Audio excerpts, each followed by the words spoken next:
de João, capítulo 19. Então Pilatos mandou açoitar Jesus. Os soldados teceram uma coroa de espinhos e a puseram na cabeça dele. Vestiram-no com uma capa de púrpura. E chegando-se a ele dizia: Salve, rei dos judeus! E batiam-lhe no rosto.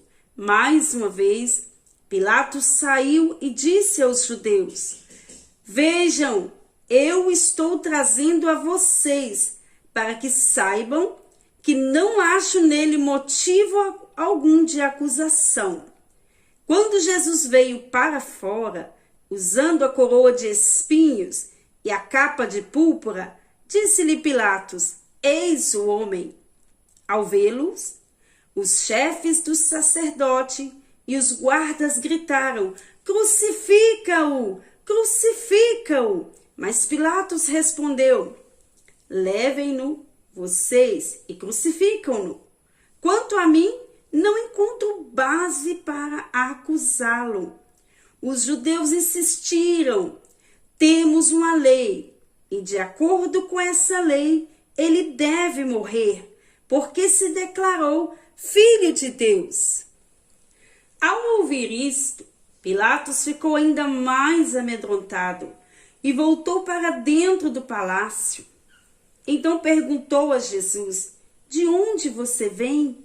Mas Jesus não lhe deu resposta. Você se nega a falar comigo? Disse Pilatos.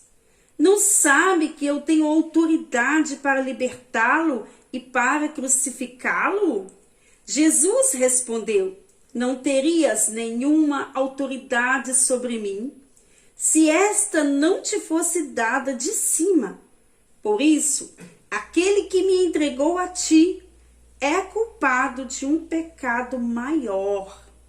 Daí em diante, Pilatos procurou libertar Jesus, mas os judeus gritavam: Se deixares este homem livre, não és amigo de César. Quem se diz rei opõe-se a César. Ao ouvir isto, Pilatos trouxe Jesus para fora e sentou-se na cadeira de juiz, num lugar conhecido como pavimento de pedra, que em aramaico é Gábata. Era o dia da preparação na semana da Páscoa, por volta de 6 horas da manhã. Eis o rei de vocês, disse Pilato aos judeus, mas eles gritaram: Mata, mata, crucifica-o. Devo crucificar o rei de vocês? Perguntou Pilatos. Não temos rei senão César, respondeu os chefes dos sacerdotes. Finalmente, Pilatos o entregou a eles para ser crucificado. Então os soldados encarregaram-se de Jesus, levando a sua própria cruz. Ele saiu para o lugar chamado Caveira, que em aramaico é chamado Gólgota. Ali o crucificaram, e com ele 2 outros, um de cada lado de Jesus. Pilatos mandou preparar uma placa e pregá-la na cruz, com a seguinte inscrição: Jesus Nazareno, o rei dos judeus. Muitos dos judeus leram-na, pois o lugar em que Jesus foi crucificado ficara próximo da cidade, e a placa estava escrita em aramaico, latim e grego. Os chefes do sacerdote dos judeus protestaram junto a Pilatos: Não escreva o rei dos judeus, mas sim que esse homem se dizia ser o rei dos judeus. Pilatos respondeu: O que escrevi, escrevi. Tendo crucificado Jesus, os soldados tomaram as roupas dele e as dividiram em 4 partes, uma para cada um deles, restando a túnica. Esta, porém, era sem costura, tecida numa única peça, de alto a baixo.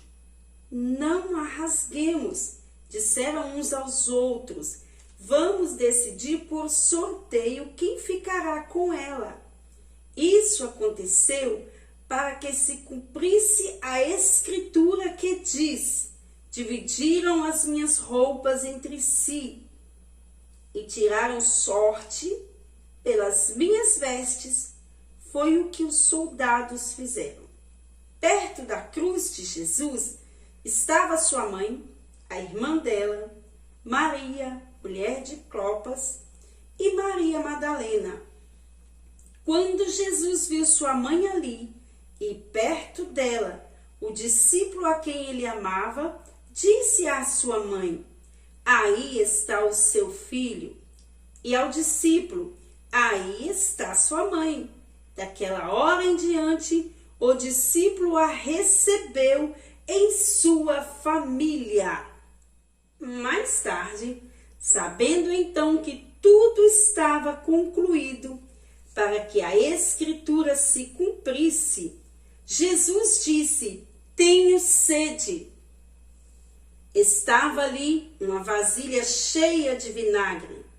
Então embeberam uma esponja nela, colocaram a esponja na ponta de um caniço de sopo e a ergueram até os lábios de Jesus.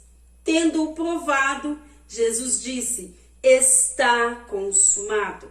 Com isso, curvou a cabeça e entregou o Espírito. Era o dia da preparação e o dia seguinte seria um sábado especialmente sagrado. Como não queriam que o corpo permanecesse na cruz durante o sábado, os judeus pediram a Pilatos que mandassem quebrar as pernas dos crucificados e retirar os corpos. Vieram então os soldados e quebraram as pernas do primeiro homem que fora crucificado com Jesus e em seguida as do outro. Mas quando chegaram a Jesus, constatando que já estava morto, não lhe quebraram as pernas. Em vez disso, um dos soldados perfurou o lado de Jesus com uma lança e logo saiu sangue e água.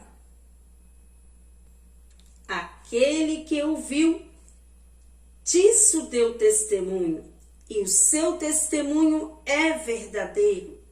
Ele sabe que está dizendo a verdade e dela testemunha, para que vocês também creiam. Estas coisas aconteceram para que se cumprisse a escritura: nenhum dos seus ossos será quebrado. E como diz a escritura noutro lugar: olharão para aquele que lhe transpassaram. Depois disso, José de Arimateia pediu a Pilatos o corpo de Jesus. José era discípulo de Jesus, mas o era secretamente, porque tinha medo dos judeus. Com a permissão de Pilatos, veio e levou embora o corpo. Ele estava acompanhado de Nicodemos, aquele que antes tinha visitado Jesus à noite. Nicodemos levou cerca de 34 quilos de uma mistura de mirra e aloés. Tomando o corpo de Jesus, os dois o envolveram em faixas de linho, com as especiarias, de acordo com os costumes judaicos de sepultamento. No lugar onde Jesus foi crucificado, havia um jardim, e no jardim um sepulcro novo, onde ninguém jamais fora colocado. Por ser o dia da preparação dos judeus, e visto que o sepulcro ficava perto, colocaram Jesus ali.